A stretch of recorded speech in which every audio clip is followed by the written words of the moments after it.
dear students, this is Devinder Kaur and welcome to my YouTube channel The Enlightened Room. In this video we are continuing with our chapter Chemical Reactions and Equations. So we are studying class 10 in this video again. In the previous video sessions we had learned about chemical reaction. हमने अब तक पढ़ा है कि chemical reaction क्या होती है. तो बच्चों chemical reaction जिसमें reactants जो reactants हैं वो आपस में केमिकली रिएक्ट करते हैं, एक केमिकली नया सब्सटेंस बनाते हैं और क्या बनाते हैं, प्रोडक्ट. तो ये जो रिएक्टेंट्स हैं पहले किसी और स्टेट में होते हैं, कई बार होता है वो सेम स्टेट में आ जाए, यानी कि पहले क्या है वो रिएक्ट करने से पहले लिक्विड स्टेट में है. हो सकता है आफ्टर द केमिकल रिएक्शन वो लिक्विड स्टेट में आ जाए, गैसेस स्टेट में आ जाए, एक्वा स्टेट में आ जाए, सॉलिड स्टेट में आ जाए, वेपर स्टेट में आ जाए, हमें कुछ नहीं पता. It depends upon the chemical reaction and the type of reactants we are using, right. Similarly कई बार ऐसा होता है, हमने अब तक पढ़ा है कि टेम्परेचर राइज हो जाता है, टेम्परेचर फॉल हो जाता है, हीट एब्जॉर्ब होती है, इवॉल्व होती है, जिससे हम एंडोथर्मिक एक्सोथर्मिक रिएक्शंस के बारे में हमने पढ़ा था. अगर आपने वो नहीं पढ़ा तो आप मेरी पिछली वीडियो देख सकते हैं, उसमें से आपको पता चल जाएगा. उसके अलावा हमने पढ़ा था कि एवोल्यूशन ऑफ गैस होती है, ये मैंने बता ही दिया, गैस इवॉल्व हो सकती है, ठीक है. और भी बहुत सारे फैक्टर्स है, बहुत सारी कैरेक्टरिस्टिक्स हैं किसकी, केमिकल रिएक्शन की, ठीक है. तो केमिकल रिएक्शन को हम इस तरह से भी बता सकते हैं, राइट, जिसमें आयरन को स्टीम के साथ, आयरन को क्या स्टीम में से पास करवाया जाता है, या आयरन के सरफेस के ऊपर स्टीम पास करवाई जाती है, जिससे मैग्नेटिक ऑक्साइड ऑफ आयरन बनता है और हाइड्रोजन गैस इवॉल्व होती है. तो क्या हम इसको इतना बड़ा लिखेंगे? आजकल तो वैसे ही शॉर्ट ट्रिक्स का ज़माना है, शॉर्टकट का ज़माना है, तो हम इसको इतना बड़ा तो लिखेंगे नहीं. तो इसके लिए हम एक शॉर्ट मेथड यूज़ करेंगे. उस शॉर्ट मेथड का नाम है केमिकल इक्वेशन, ठीक है.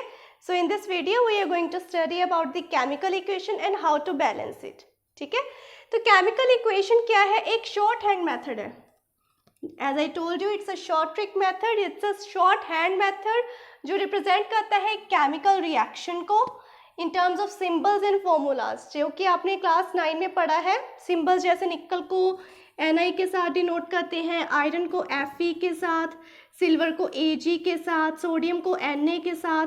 ये सारे के सारे जो हमने सिंबल पढ़े हैं, हमने फॉर्मूलाज पढ़े हैं, सल्फेट का, नाइट्रेट का, नाइट्राइट का, फॉस्फेट का, है ना.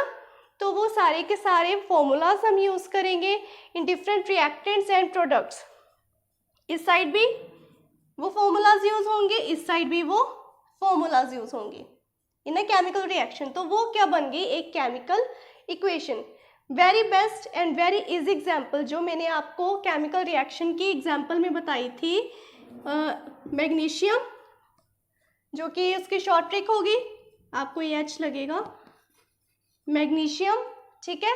उसको हमने ऑक्सीजन के साथ रिएक्ट करवाया, ठीक है. तो हमारे पास क्या बना, मैग्नीशियम ऑक्साइड. ये मैं इतनी बार क्यों करवाती हूँ, एक तो इसके रिलेटेड जो क्वेश्चन है वो बहुत इंपॉर्टेंट है, प्लस आपको उस क्वेश्चन के रिलेटेड रिएक्शन भी लर्न हो जाएगी, है ना.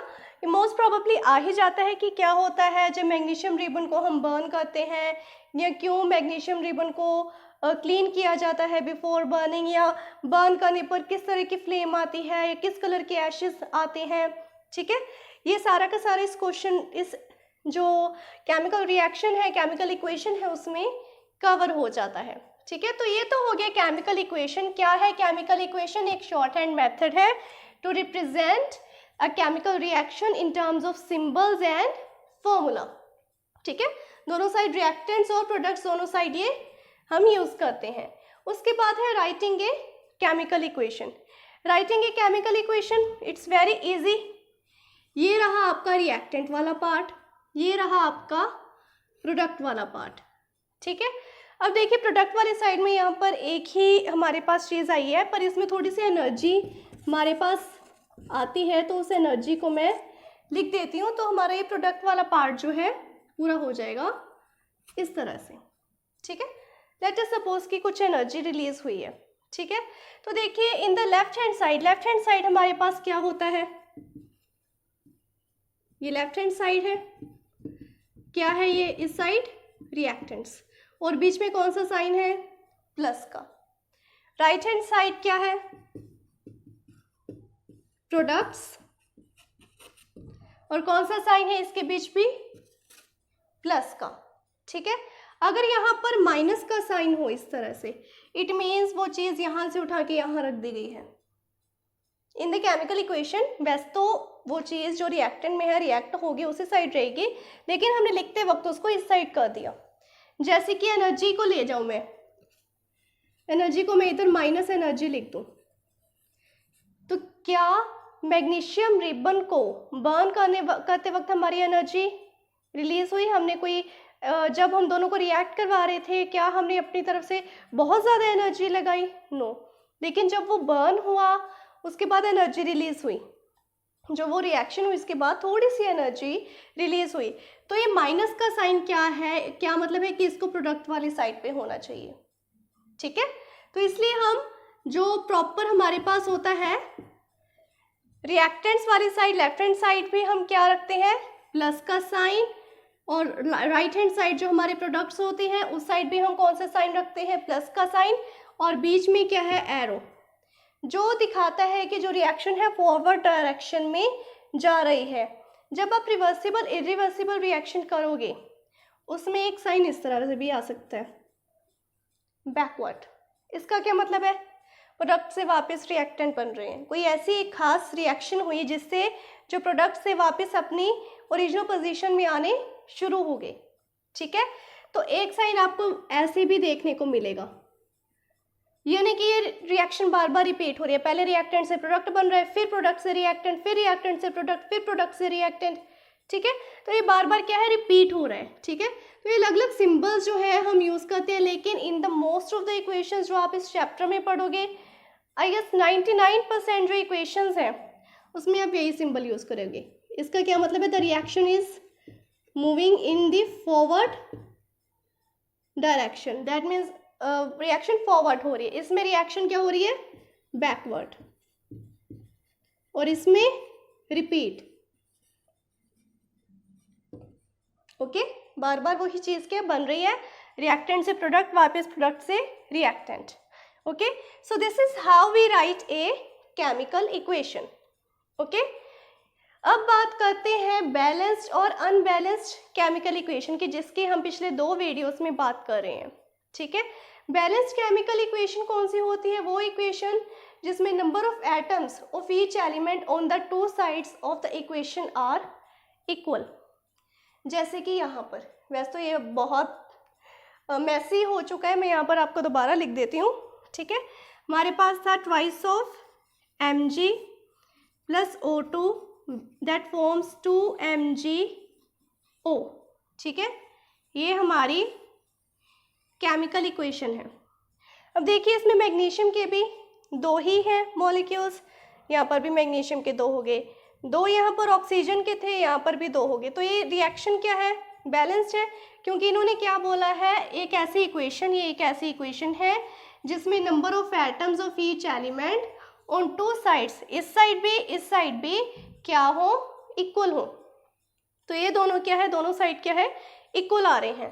तो अनबैलेंस्ड में क्या है, दोनों साइड इक्वल नहीं होंगे, राइट। मान लीजिए मैं इसको अनबैलेंस कर रही हूँ, मैंने यहाँ पर ये 2 हटा दिया, इसके अकॉर्डिंग रिएक्टेंट वाली साइड मैग्नीशियम का सिर्फ 1 एटम है, but on the product side there are 2 atoms of magnesium, so this reaction is unbalanced now. Different elements एक या एक से ज़्यादा भी हो सकते हैं, ज़रूरी नहीं है सिर्फ एक ही में हो, बहुत बड़ी बड़ी रिएक्शंस होती हैं जिसमें 3-4 जो एलिमेंट्स होते हैं या एटम्स होते हैं वो रिएक्टेंट साइड कम या ज़्यादा होते हैं, प्रोडक्ट साइड इक्वल, उनके इक्वल नहीं होते। तो वो कौन सी रिएक्शन होती है, केमिकल इक्वेशन होती है, वो कौन सी केमिकल इक्वेशन होती है, unbalanced chemical equation. Now we are going to study how to balance a chemical equation, okay। so to balance a chemical equation आपको एग्जाम में क्वेश्चन आ सकता है कि आपको ऐसे इनवर्ट्स भी दी जा सकती है, ठीक है, उसको आपको सॉल्व करना होगा। अगर आपको इनवर्ट्स नहीं दी तो आपको इस तरह से विद द सिंबल्स इक्वेशन दी जा सकती है, तो आपको उसको बैलेंस करना पड़ेगा। तो मान लीजिए आपको एक बार वर्ड्स वाली से कहते हैं कि आपको इनवर्ट्स दी गई है और आपको इसको सॉल्व करना है। तो हमारे पास केमिकल इक्वेशन है आयरन, आयरन के ऊपर से हमने स्टीम पास करवाई तो हमारे पास बन गया magnetic oxide of iron and hydrogen gas. ठीक है, तो जब हम इसको इन्वर्ट से हम अब इसको ट्रांसलेट करेंगे, तो जब हम इसको ट्रांसलेट करेंगे तो जो इक्वेशन हमारे पास बन के आएगी उसको हम स्केलेटल केमिकल इक्वेशन बोलेंगे। स्केलेटल केमिकल इक्वेशन क्यों बोलेंगे? क्योंकि इसमें हम यूज़ कर रहे हैं सिम्बल्स, फॉर्मूलाज। तो जो सिम्बल्स और फॉर्मूलाज हम यूज़ करते होते हैं किसी भी केमिकल इक्वेशन को ट्रांसलेट करते हैं फ्रॉम वर्ड्स, ठीक है, उसके लिए जब हम यूज़ करते हैं सिम्बल्स एंड फॉर्मूलाज, उसको हम स्केलेटल केमिकल इक्वेशन बोलते हैं। तो ये तो आपकी बन गई स्केलेटल केमिकल इक्वेशन। अब हम इसे बैलेंस करेंगे। So to balance this equation we are going to list the number of atoms of different elements. तो शुरुआत करते हैं पहले एलिमेंट से। हमारे पास पहला एटम ऑफ एन एलिमेंट है आयरन। ठीक है, आयरन जो है लेफ्ट हैंड साइड पे यानी कि रिएक्टेंट्स वाले साइड और प्रोडक्ट वाले साइड यानी कि राइट हैंड साइड पर कितनी अमाउंट में प्रेजेंट है। तो देखिए लेफ्ट हैंड साइड तो इसका एक ही एटम है आयरन का, और राइट हैंड साइड यहाँ पर 3 एटम्स आ गए। ठीक है, तो अब क्या है, हमने उठाना है hydrogen. Hydrogen left hand side 2 है और राइट हैंड साइड भी ये 2 है। ऑक्सीजन हमारे पास यहाँ पर है 1 and here it is 4। So you can see it clearly it is not balance. तो हमें इसे बैलेंस करना पड़ेगा। तो उसके लिए कहाँ से शुरुआत करें इसको बैलेंस करने की, वो भी तो हमें पता होना चाहिए, है ना। तो इसको बैलेंस करने के लिए हम सबसे बड़ा वाला एलिमेंट लेंगे जो सबसे हैवी या बल्कि होगा, भार में नहीं, जिसमें सबसे ज़्यादा एटम्स या मॉलिक्यूल्स जो हैं अटैच्ड होंगे, जैसे कि ये वाला। ठीक है, अब इस सबसे बड़े वाले एलिमेंट में कौन सा ऐसा एटम है, एलिमेंट बोल रही हूँ मैं, जो सबसे बड़ा वाला कंपाउंड हमारे पास बन के आया है। ठीक है, उसमें जो सबसे वो एटम जिसकी नंबर ज़्यादा है, अमाउंट ज़्यादा है, वो उठाएंगे। अब देखिए इनमें से किसकी है, ऑक्सीजन की। ऑक्सीजन इससे 1 नंबर ज़्यादा है, तो अब हम ऑक्सीजन को बैलेंस करेंगे। तो देखिए यहाँ पर हमने सेलेक्ट कर लिया बिगेस्ट फॉर्मूला Fe3O4, जिसमें से हमने biggest amount of atoms present of the element हमने ऑक्सीजन ले लिया। ऑक्सीजन हमारे पास कितने हैं, 4। ऑक्सीजन की अमाउंट हमारे पास है 4। ठीक है, तो अब इसको बैलेंस करेंगे। देखिए लेफ्ट हैंड साइड हमारे पास ये 4 है, तो हम यहाँ पर राइट हैंड साइड भी 4 लगा देते हैं। आप यहाँ पर दोबारा फॉर्मूला लिखोगे फिर करोगे, मैं शॉर्ट में कर देती हूँ। ठीक है, तो यहाँ पर भी आपने 4 लिख दिया। 4 times O 4O, 4 times O 4O। अब हम लेते हैं आयरन को उठा लेते हैं। आयरन देखिए यहाँ पर 3 है। ठीक है, तो हम यहाँ पर भी एक बार इसको 3 लिख लेते हैं। हाइड्रोजन हमारे पास, अब देखिए अब यहाँ पर 4 2 8, हाइड्रोजन के 8 एलिमेंट्स हो गए, लेकिन यहाँ पर अभी कितने हैं, 2। तो अब इसको भी सॉल्व करना पड़ेगा। इसको कैसे सॉल्व करेंगे, अब हम यहाँ पर 4 लगा देंगे।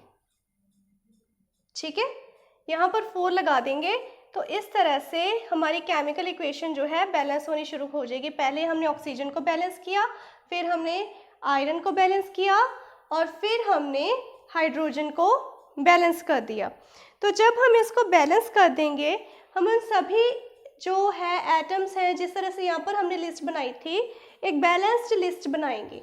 ठीक है, तो एक बैलेंस्ड लिस्ट बनाएंगे, वो मैं यहाँ पर ही बना देती हूँ। ठीक है, आप ये स्टेप अलग से करेंगे। ठीक है, तो जैसे ही हम ये बैलेंस्ड बनाते हैं, अब देखिए इस साइड आयरन के 3 हो गए, इस साइड भी आयरन के 3 हैं। ठीक है, अब इस साइड हाइड्रोजन 8 हो गया, और इस साइड भी 4 2 8 हाइड्रोजन हो गया। ऑक्सीजन के इस साइड आ गए 4, और यहाँ पर भी 4 है।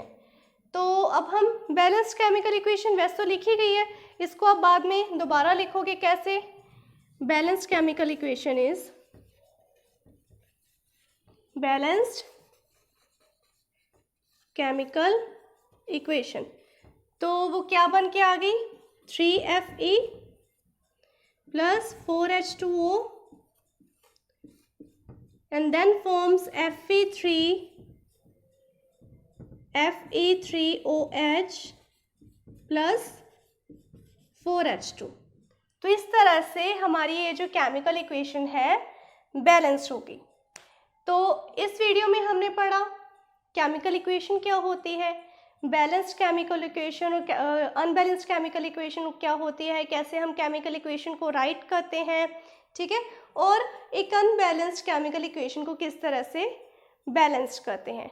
सो इफ़ यू वांट कि मैं कुछ और एग्जांपल्स के साथ इसको करूं, एक्सप्लेन करूं, so then I would definitely make another video for this, जिसमें आपको 2 to 3 एग्जांपल्स के साथ ये इक्वेशंस को बैलेंस करना मैं सिखाऊंगी। वैसे तो मैंने अभी सिखा दिया, मैंने थोड़ा शॉर्टकट मेथड लिया, जो जो चीज़ मैंने बताई बस आपने स्टेप 1 स्टेप 2 स्टेप 3 करके लिख देना है एग्जाम में, ठीक है।